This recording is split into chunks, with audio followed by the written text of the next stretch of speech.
Hey guys, this is my next in my knife review series.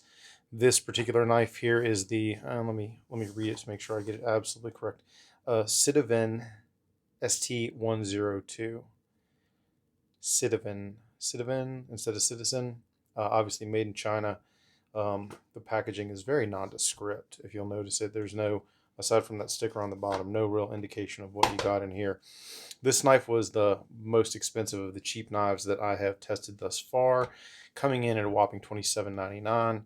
And just like my other videos, this is the first time I've actually laid eyes on it. It's still sealed. I'll just open it up. This also the first time that I'm using a knife that costs less than $200 to open this up.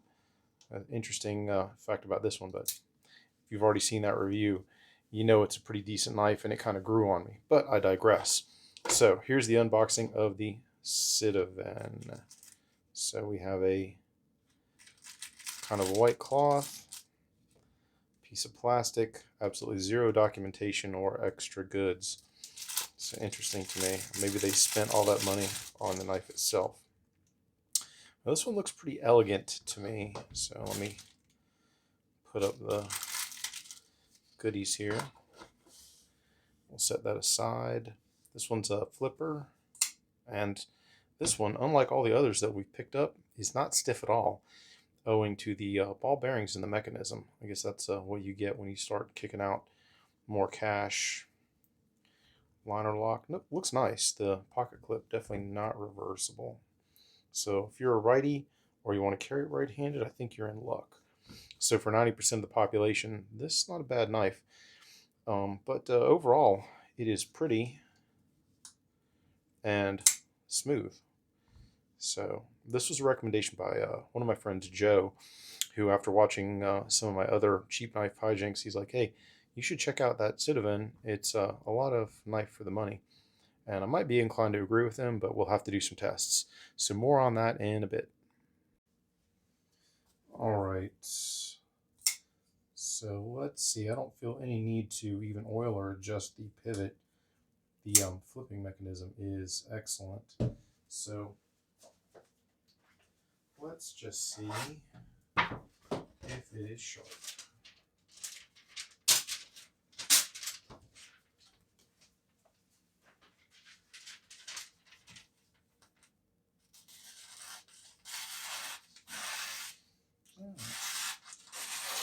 So from the factory sharpness, it's not bad at all.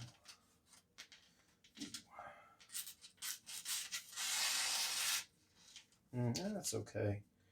We find a patch of hair, and it's reasonably sharp, but it is definitely not shaving sharp from the factory. Let's see.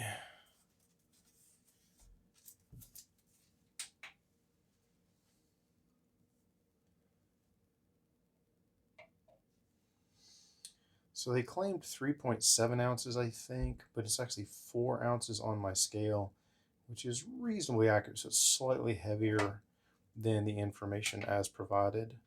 But 4 ounces is not horrible. I've obviously dealt with heavier knives, so not bad thus far. I guess we'll have to stand by for the tale of the tape and the sharpening. All right, guys, let's talk about what you get when you buy the Sitiven ST102. It is a $27, almost $28 knife, which thus far is more than twice the price of the first cheap knife that I tested. So there's definitely more cost involved, but you're getting more for it. It is 8 inches open, 4.7 inches closed. Blade length is right at 3.2 inches. Claimed weight was 3.98 ounces on my scale, which doesn't go to hundredths. 4.0 ounces, close enough. Carry is tip up on this knife, and that is not changeable. Blade steel is D2. Now, D2 is not considered a stainless steel. It also has a pretty long history. The first patent issued for a formulation which was close to D2 was right around 1928, but it wasn't really named D2 at that point, just that specific formulation. And there are other international steels that copy or mimic that formulation. So you might have a knife with similar properties that doesn't have D2 steel or is not claimed D2, but it may be in effect the same steel. D2 is considered a high carbon and high chromium tool steel or high speed steel. It wasn't really used in knives when it first came about until about 1965, give or take. That's the first time I can find mention of it being used in cutlery. Not that it was unsuitable for cutlery, but no one had explored using it in cutlery up to that point. D2 has very high resistance to wear. It is tough and it's got good edge holding. The scale that I saw measuring it against 440C said that it had 124% of the edge holding of 440C.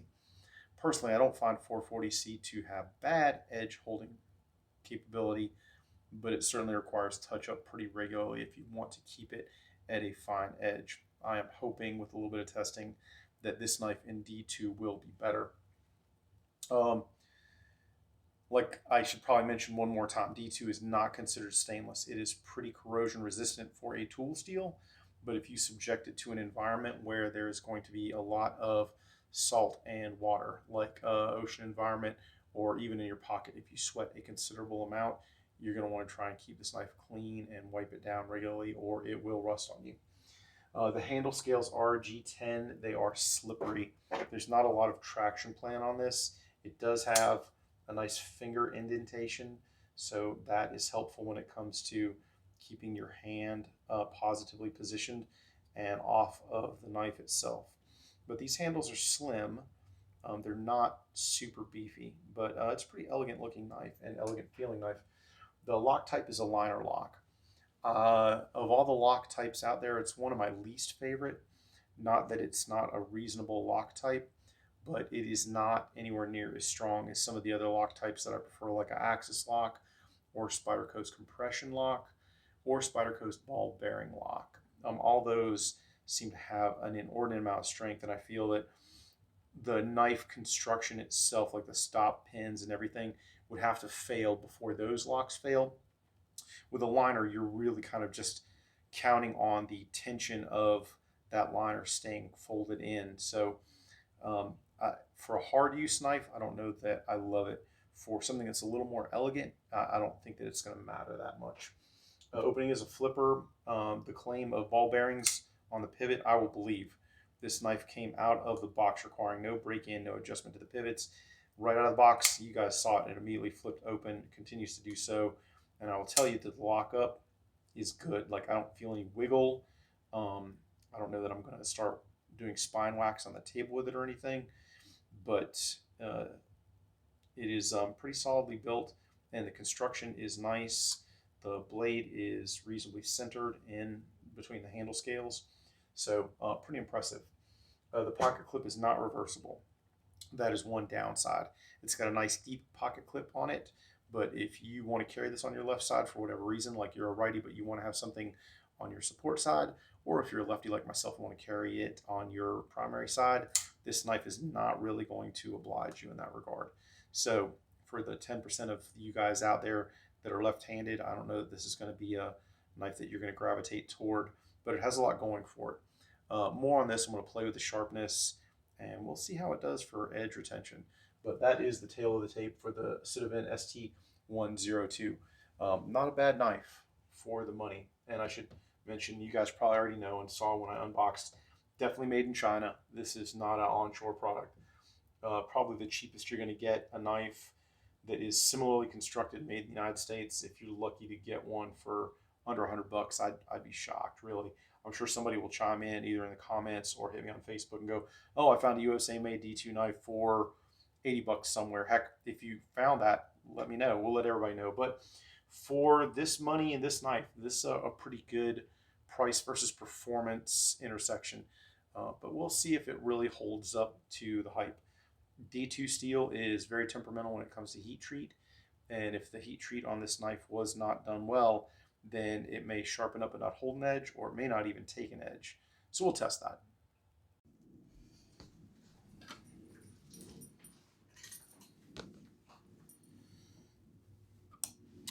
All right, guys, I'm just filming the last part of my sharpening. This knife was harder to sharpen than the others. D2 steel is very hard. It is notorious for that. And so getting that initial profile on this steel was difficult. It took a lot more work than most knives that I have to deal with. So I spent a lot of time doing that, but I do know that D2 steel will take a very high polish. And so unlike the other knives that I have sharpened, I'm actually taking this one down to 2000 grit in terms of the sharpening process. The other knives that I sharpened that you saw me test, I took down to I think somewhere between 600 and 1000. But the edge on this knife, it wants to take a good polish, and so I figured I would humor it. So now I'm curious, obviously, to see if it actually took an edge, if it will hold an edge. But first, let's see if my work was worth less or worthwhile. Let's get us a page out of catalog and see what it does. Ooh, my. Okay, so takes good edge, yes. Let's see if it'll shave. Yes, okay. So this is reasonable, and I didn't even really hit this with a strop. Oh, I'm kind of curious now, actually.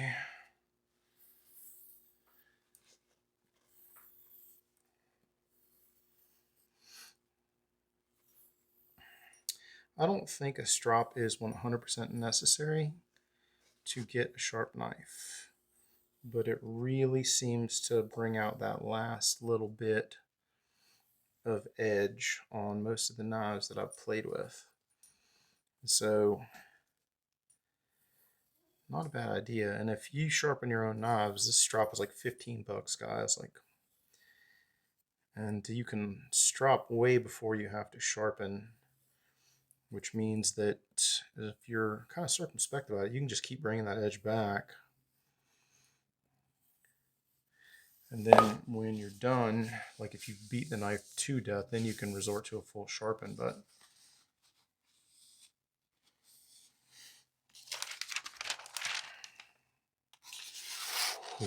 okay, that is exceptional. And now it's just throwing hairs off my hand. So it took a really good edge. Stand by. We'll play with the box and see how many cuts it'll take before it starts doing dumb stuff.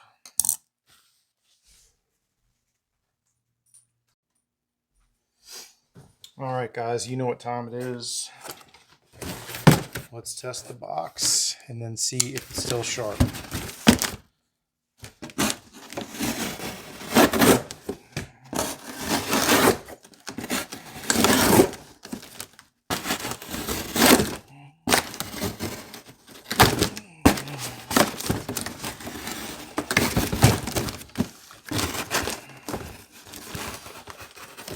It's starting to get a little bit.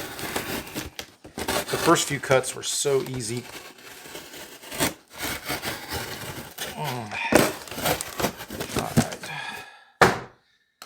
Yeah, the first 3 cuts were like butter, and then it started dull.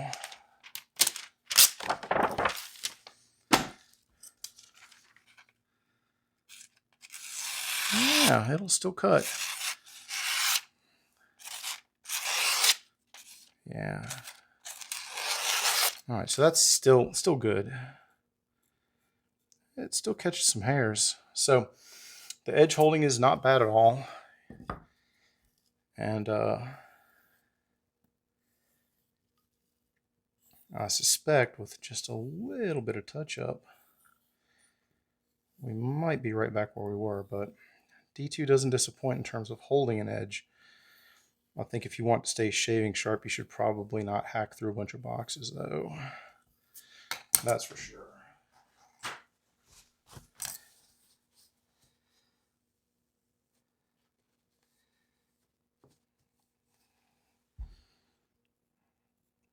Yeah. Yeah, I think I'd need more stropping if I wanted this to shave again. So edge holding was okay. Initial sharpness, excellent. Edge holding, it'll do. It'll do. All right, guys. So my final conclusions about the Sitiven ST102. I like it. That's as expected. It's recommended by a friend, so I figured it would probably be a pretty decent knife.